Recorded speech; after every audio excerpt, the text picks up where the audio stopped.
Welcome back, everybody. This is JenSandwiches, here to take another bite out of Zombie Exodus Safe Haven.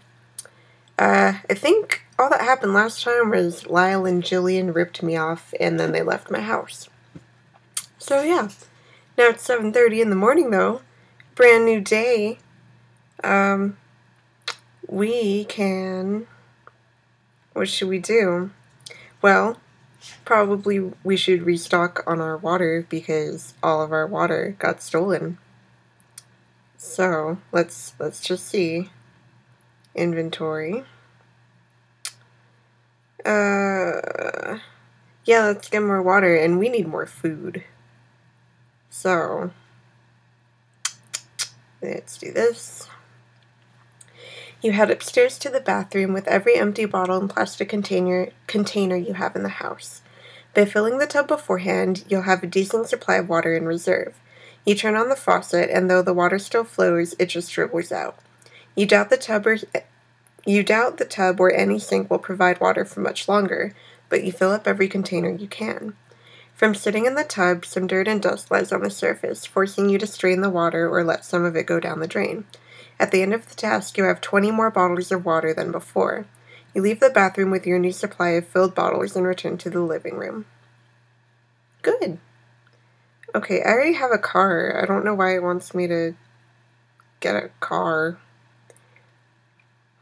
Let's, set up reinforcements, I guess? Oh, I can place a trap in front of the door. It's kind of all I can do right now, so why not? Securing the main door is a top priority, so you set out to place a trap should an intruder force entry inside. Using several planks of wood and nails, you rig a simple swing trap. You anchor one end of the board at a wall near the door and bend it away. Using a clothesline, you tie the board and loop the other end to the doorknob, so if the door pops open, the line will go loose, and the barbed edge of the board will swing at the intruder. Ow. You check the time, 8:15 a.m. Your phone rings, and seeing it's Jamie's number, you answer. "Hey, Derek," he says in a breathy voice, like he just yawned. "Hello, you okay? I didn't get much sleep last night, so I just woke up. I stayed with those people I met, and we've been scavenging for supplies non-stop. They're not really my kind of people, though, so I'm going to split up with them soon and come straight to you." "Sounds good. One thing. Sorry, before I forget, I need to ask a favor. My cousin Moses is in Nightfall for a meeting that he was attending when this mess happened. He's stranded, but happens to be nearby. I told him to stay at your place for a few days. I hope you don't mind, but there's nowhere else for him to go. Hotels are booked or closed. Shelters are overrun with people. He should be there soon. I promise he'll be no trouble. Well, I owe you big time. I should be at your place late tonight. What do you need me to bring?" Interesting. What? Food? Yeah, food. We could really use food after all of our food got stolen. "Sure, no problem," Jamie says.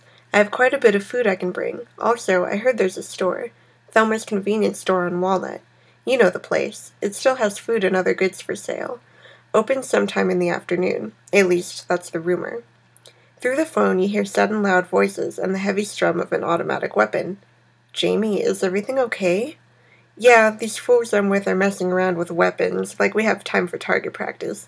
I better go," Jamie says, his voice dropping at the end. "I'm real sorry for not getting there sooner. You need me there, and I need to be with a real friend. I'm going to leave and be there." The line disconnects before Jamie finishes. How ominous. You check the time, 8:30 a.m. A knock comes from the back door, several quick knuckle raps. You slink from the sofa and tiptoe to the kitchen, cautious but curious. Pulling aside the curtain of the small window, you spot no one in the yard. Your eyes pan everywhere, up, down, and all around, but see nothing out of the ordinary, and certainly nothing capable of knocking. Is no one there? Another knock comes, and though you question your sanity, you're positive the sound was real. Several options come to mind: ignoring the knocks and walking away, peeking outside and waiting to spot the hand that knocks, or confronting whoever's out there. "Hey, in there," you hear. The voice is firm, friendly, and female. "I know you're by the door. I'd be terribly sad to walk away if we hadn't had a chat." You ease the door open. "Hello, Derek. Why does she know my name?" a woman says. She stands with her back to the side of the house, hands tucked snugly in the front pockets of her skinny jeans.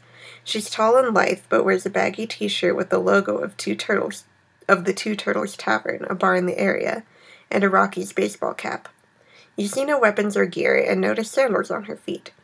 It's Rachel, Vince's cousin. You haven't seen her in months, maybe a year. She comes to visit him every so often, staying for weeks at a time, and often would greet you in passing. The relationship always remained neighborly, from collecting mail delivered to your house while you were on vacation to bringing over a tray of fresh-cooked brownies. Once she jump-started a dead battery in your car. "Hi," you say blankly. "Can I help you?" "Most likely. Mind if I come in?" "Well, I guess I know her, so it's probably fine." "Yeah, okay, come in." "Thanks," she says, and walks through the kitchen door as you step aside to let her in. She has a bit of an accent, maybe British, and she slaps and shuffles her sandals as she walks. She pulls her hat off, and light brown hair falls just above her shoulders, appearing sharply cut at the ends. She shakes it and then folds it up in a bundle to place under the hat again, this time backwards. "Sorry to show up unannounced," she says, leaning against the stove, her bony hips almost turning on a burner. "How's Vince doing?" you ask. Rachel tilts her head down to gaze at the floor. She stays this way for a moment, then looks up, her expression somber. "Not sure.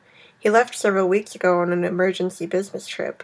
He mentioned a matter of grave importance, and since he works for the CDC, I figured it was some outbreak of meningitis or some such thing. Really, he was very hush-hush about his work. Now that I know about the Zeta virus, I can't but wonder if he was called away to deal with early cases." "And he hasn't contacted you since?" "No, that's not unusual when he's on assignment. He stays incommunicado for long periods. I've come to stay with him for a month or so at a time every year since the early 2000s. This happens all the time." Interesting. Okay. Let me see something really quick. Okay, well. I don't think I've ever asked. Never questioned a cousin about his line of work. Why are you visiting? Sure. "Because he's my cousin and I like visiting," Rachel says, raising her eyebrows and pursing her lips. "It just seems strange that you visit once a year or so for weeks at a time. Vince and I have always been close, since we were kids, and I do enjoy taking a break from life back home. Truth is, I tend to need to escape and relax. My cousin's place is attractive because it's quiet and often empty, and Chipper Ridge is quaint and not very populated for a suburban section of city. When I'm here, I'm away from my normal, hectic life. And while I'd assuredly be your bud if I lived here full time, when I do vacation with my cousin, I avoid contact. Given the circumstances, I wish we'd gotten to know each other far better." "So why are you here to see me? We're a few days into the outbreak and you're coming over now?" Rachel runs her hands along the edge of the sink and stove, stands, and paces the kitchen. "I thought Vince would be back by now, or at least made contact. I fear that he won't. If the virus isn't controlled within the next few days, hell, within the next 24 hours, our way of life will never be the same again. To survive, we'll need to rely upon others. Vince has always spoken highly of you. It's time for us to plan for the future." "He spoke highly of me?" "He mentioned that you're a highly skilled soldier, someone who can survive in the most dangerous situations and environments. We're heading into a time of turmoil and struggle, and you've already proven how capable you are. I've seen how you've handled yourself, and I'm impressed. I want to work with someone with your skills, and I bring a certain skill set to the table as well." Hearing this, you can't help but reply, "Can be flattered sincerely." I can say it not sincerely. "What skills can you offer? Thanks for coming to talk. Maybe we should continue some other time. Can you do for me then?" "You've been spying on me. How dare you?" Interesting. Is she lying or is she not lying? Hmm.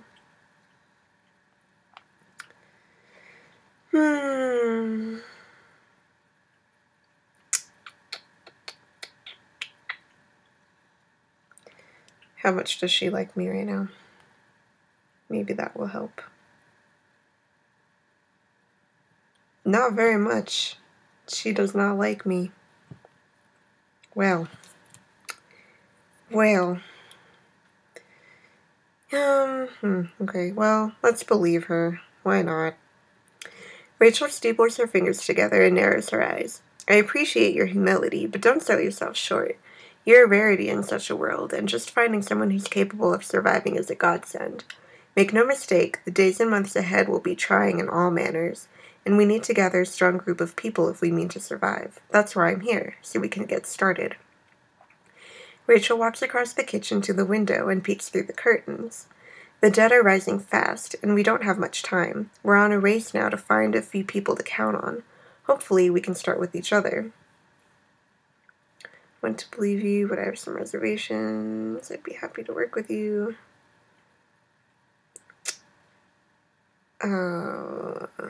Just to shut her up.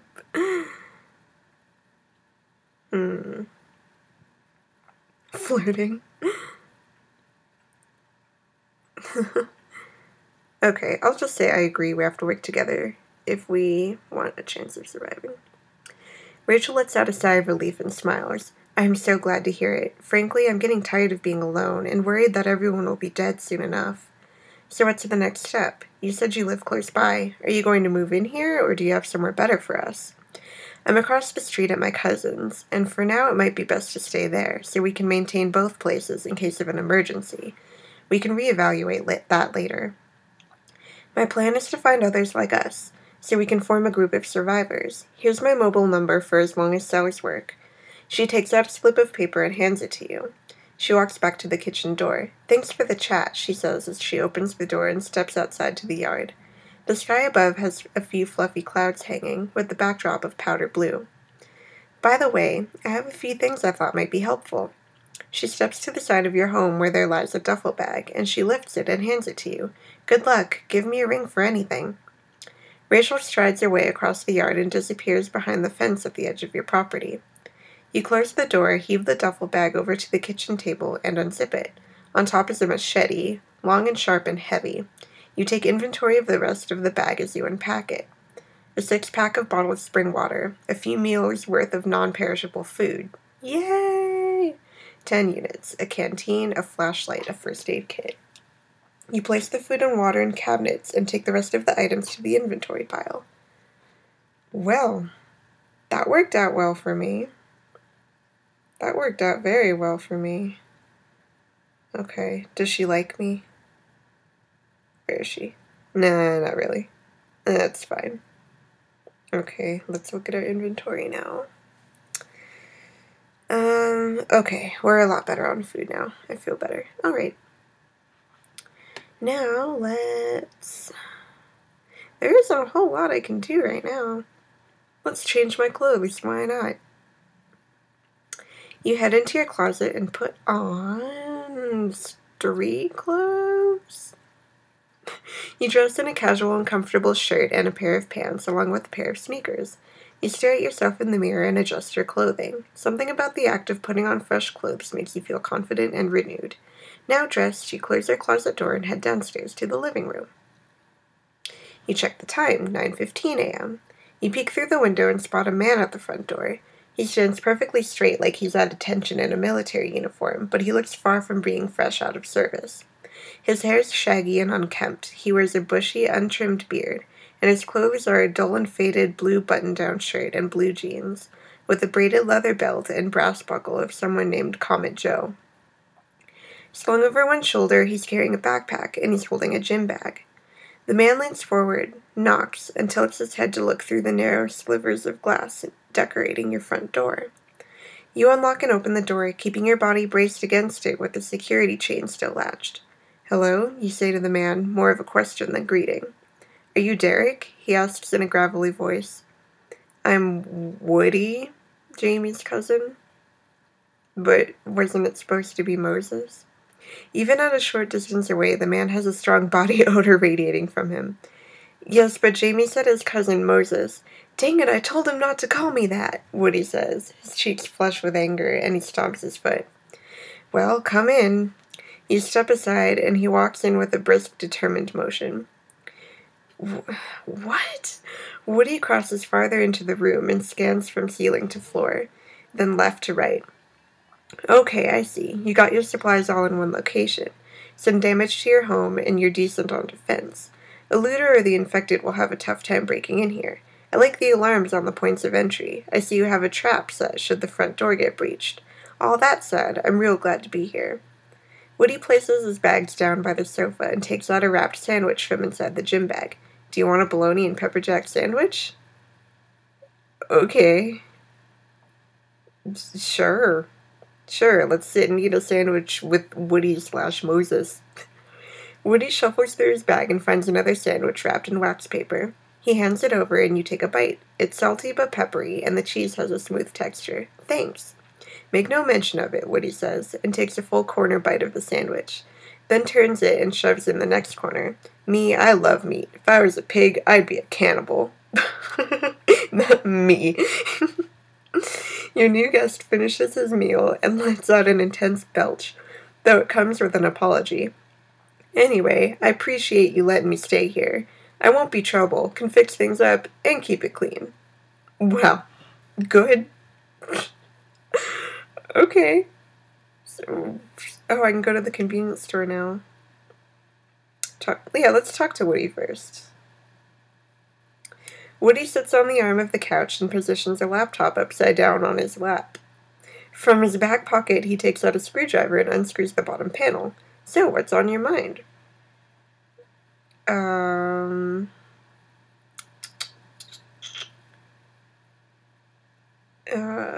Let's ask him what he does for a living. Woody leans back on the couch and almost loses his balance. He catches an end table to steady himself.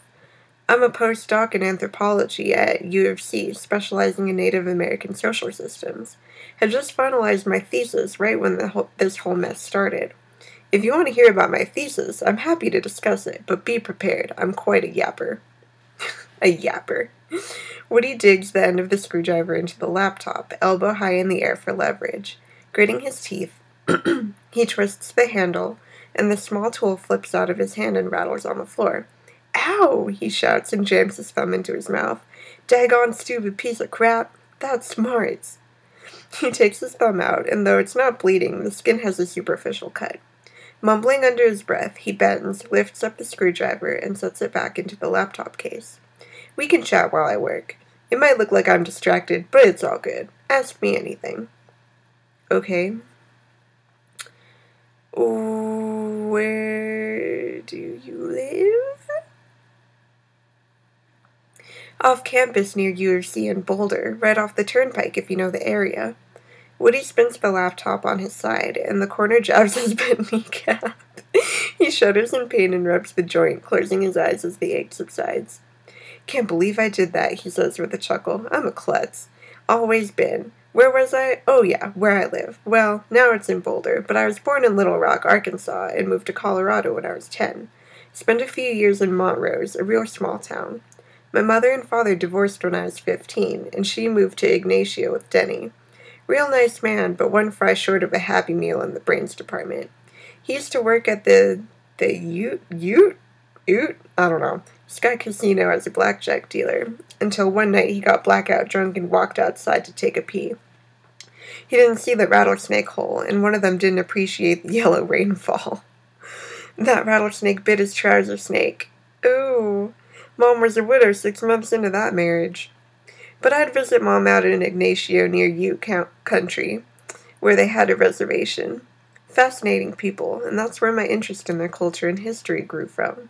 My mother did find a Ute man, I don't know, I'm sorry if I'm saying it wrong, I have no idea how to pronounce that, to shack up with for a while. His original name was Ore, which means arrow, but they called him Nahiosi for 3 fingers after he had 2 of them chopped off in a blender.